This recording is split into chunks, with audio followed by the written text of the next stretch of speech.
हसन मुश्रीफ यांनी विरोधकांना टोला लगावलाय। विरोधी उमेदवारांच्या पेक्षा आमचे उमेदवार सरळच आहेत। उत्तर खरं तर मतदारसंघात प्रचार सभेत त्यांनी हे वक्तव्य केले। विकासासाठी साथ देण्याचं जनतेला आवाहन आहे असं देखील ते म्हणाले। तुमची विकास एक कामं केली नाही तर त्यांना राजीनामा द्यायला भाग पडतो। मी राजीनामा हे तुम्हाला केलं करावं लागेल, त्याला आळसपणा झटकून टाकावं लागेल। उपसभापती म्हणून त्यांनी काम केलेलं आहे आणि माझी कळकळी विनंती आहे, एकदा संधी द्या। तुमची सेवा करण्याची संधी आम्हाला मिळालेली आहे। विस्तार वाढला, 14 गावं वाढली, आमचा व्यापही वाढला, पण निदान आम्ही काय काम करतोय हे बघण्याची, तुमची सगळ्यांची सेवा करण्याची या निमित्ताने आम्हाला संधी मिळाली। मी मनपूर्वक आपल्या सर्वांचा आभारी आहे। मुंब्रा कधीही एका रंगावर अवलंबून नाही, मुंब्र्याचा रंग तिरंगावर अवलंबून आहे असं वक्तव्य आता सेहर शेख यांनी केलंय। वादग्रस्त वक्तव्यावर पडदा टाकण्याचा सेहर शेखचा प्रयत्न पाहायला मिळतोय। इंडिया का कॉन्स्टिट्यूशन हमको राइट टू इक्वालिटी देता है। हमारे कई सारे राइट्स हैं जिसकी नॉलेज हमको लेनी ज़रूरी है। उसको पढ़िए, कॉन्स्टिट्यूशन को पढ़ना बहुत ज़रूरी है क्योंकि हम इंडियन हैं। और मुंब्रा में जो आज तिरंगे का कलर दिख रहा है माशाल्लाह, ये सालों से चलता आया है। मुंब्रा को एक कलर पर कभी टिका नहीं रहा। तिरंगा हमारा है, तिरंगे के लिए जिए थे और तिरंगे के लिए मरेंगे। हिंदू मुस्लिम भाईचारगी और हिंदू मुस्लिम सिख ईसाई सारे हैं भाई भाई, जो ये मैसेज था, ये मैसेज के ऊपर काम करते हुए हमको पूरे देश को एक होकर भाइयों की तरह अगर हम रहेंगे तो हमारा देश भी तरक्की करेगा। ये जो आग लगी हुई है देश के अंदर, कहीं ना कहीं इसको बुझने की ज़रूरत है।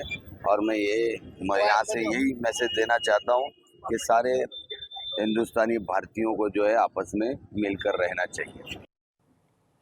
काहींना भारताला इस्लाम राष्ट्र बनवायचे, जलील आणि ओवेसी हे चिल्लर आहेत अशा शब्दात मंत्री नितेश राणेंनी जलील आणि ओवेसी यांच्यावर टीका केली आहे। ज्यांना आपल्या भारत देशामध्ये आपला संविधानच मान्य नाही, डॉक्टर बाबासाहेब आंबेडकरांनी दिलेला संविधान मान्य नाही, ह्या देशामध्ये शरिया कानून आणून इकडे लोकशाही संपवायची आहे आणि ह्या देशाचं इस्लामीकरण करायचं आहे, इस्लाम राष्ट्र ह्या देशाला बनवायचं आहे, तशा पद्धतीचे कुठलेही मनसुबे, षडयंत्र आमचे आदरणीय पंतप्रधान नरेंद्र मोदीजी आणि राज्याचे मुख्यमंत्री सन्माननीय देवेंद्र फडणवीसजी असतेपर्यंत कोणीही आमच्या देशाकडे वाकड्या नजरेने बघू शकत नाहीत। हिरवा रंग कुणाच्या मालकीचा नाही असं वक्तव्य संजय राऊतांनी केले। महाराष्ट्रात हरित क्रांती झाली त्यामुळे महाराष्ट्र हिरवाच आहे। भगवा हे स्वराज्याचं प्रतीक आहे। भगवा फडकवू याचा अर्थ शिवरायांचा विचार सर्वत्र पसरवू असं होतं असं देखील राऊत म्हणाले। कृषी क्षेत्राची हरित क्रांती झाल्यामुळे महाराष्ट्र हिरवाच आहे। त्याच्यामुळे तुमचा हिरवा रंग जो म्हणता राजकीय, त्याच्याशी आम्ही सहमत नाही। तुमच्या विचाराशी, तुमच्या भूमिकेशी आम्ही सहमत अजिबात नाही। आम्ही तुमचा राजकीय मैदानामध्ये पराभव करत राहू। हिरवा रंगावरती फक्त मुस्लिमांचा अधिकार आहे का? तर अजिबात नाही। हिरवा रंग हा निसर्गाचा रंग आहे आणि त्याच्यावर सगळ्यांचाच अधिकार आहे।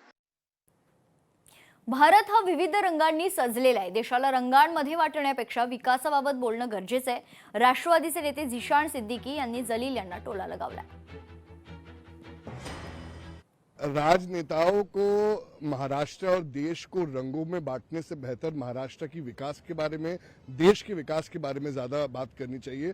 हमारा देश, हमारा राज्य अनेक रंगों से बना हुआ है। आज रिपब्लिक डे है, हमारे झंडे में ऑरेंज भी है, ग्रीन भी है, वाइट भी है, ब्लू भी है। हमारा पूरा देश अनेक रंगों से बना हुआ है और आगे भी बढ़ेगा। तो मुझे लगता है कि कोई भी मजहब या कोई भी कास्ट को, कोई भी रिलीजन को कोई भी कलर से नहीं जोड़ा जाना चाहिए। और रंग बिरंगी देश है और रंग बिरंगों के साथ ही हमारा देश का नाम रोशन रहेगा। दुर्दैवी असंच मी म्हणेन, शेवटी आपला देश, आपलं राज्य संविधानाच्या आधारे त्या ठिकाणी चालत असतं आणि त्याच्यामुळे कुठली धर्मांध शक्ती या देशाच्या भविष्याच्या वाटचालीला ही कधी पूरक ठरत नसते। आपल्या कोणाच्याही वक्तव्याने कोणाची मन दुखावली जाणार नाहीत आणि दीर्घकाळ सामाजिक ऐक्य कसं राहील हे भान प्रत्येकाने राखणं अत्यंत आवश्यक ठरतं। त्या दृष्टिकोनातच आपली वक्तव्य असावीत। पनवेलमध्ये सिमेंट वाहतूक करणाऱ्या ट्रकचा भीषण अपघात झालाय. सिमेंटनं भरलेल्या ट्रकनं 4 वाहनांना धडक दिली. या अपघातात वाहनांचा चक्काचूर झालाय. सुदैवानं जीवितहानी झालेली नाहीये. मध्यधुंद ट्रक चालक पोलिसांच्या ताब्यात असून जखमींवर सध्या रुग्णालयात उपचार सुरू आहेत.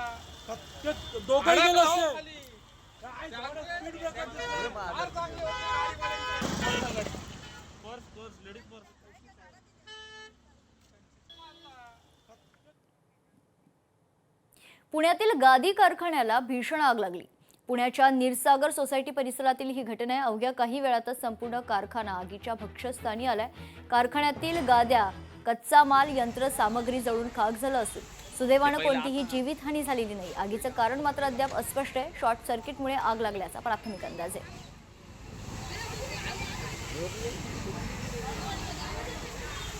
ते पहिलं आतलं विजाऊ देत रे मग बाहेर.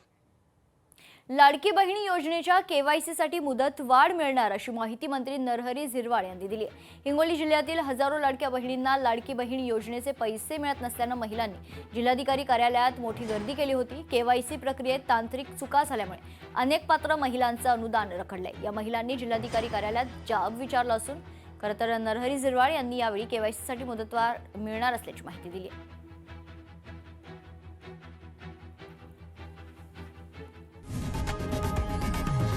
लोकशाही मराठी ऐका, पहा, जागरूक रहा.